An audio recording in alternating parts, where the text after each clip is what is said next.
So the Legal Defense Fund is a nonpartisan organization that has been dedicated to fighting voter suppression really since its founded in 1940. And we have seen, as Cecile said, that voter suppression has been a tool of power, of manipulation, and that Black voters in particular have been targeted throughout our nation's history.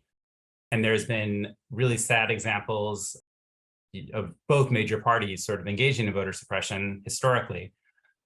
I think that, as Michael said, at least for me, I have not expected that I would be living in this moment where this wave of voter suppression would be so persistent and would affect so many different states sort of simultaneously. And that has presented unique challenges, I think, to LDF and I think to civil rights advocates more generally.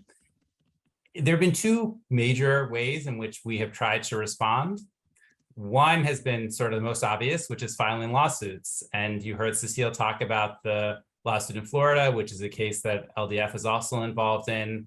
There's a lawsuit in Texas challenging the voter suppression law that was passed there that you heard Representative Castro talk about. LDF has a lawsuit and that the Brennan Center is involved in that case as well. There's a lawsuit in Georgia challenging the voter suppression law that was passed there that LDF and other organizations are working on. And so there's just been one of the important responses is to identify the ways in which these laws are targeting Black voters, other voters of color. They are, one of the sort of, I think, through lines that you see and that you heard all the other panelists talk about in some way was that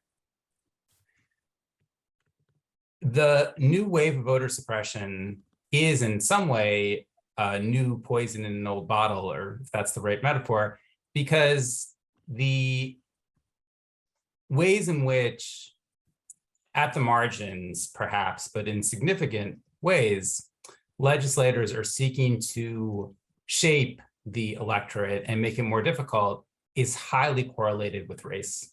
And one of the kind of big themes I think that we saw was that prior to the 2020 election and prior to the pandemic, white voters were disproportionately likely to use a number of alternative, what maybe a lot of people think of as alternative kinds of voting by mail, early voting, things like that. And when we saw with the 2020 election that Black voters and other voters of color started using those methods much more, well, that's when the legislature all of a sudden decided, oh, we don't like that anymore. Florida being a really, really powerful example. And that's kind of what we've seen, I think, in state after state.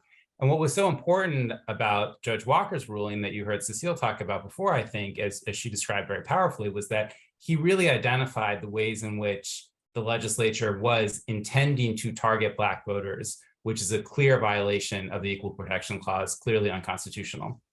We have other ways that legislators are responding that are also racially targeted and also violating other core constitutional guarantees.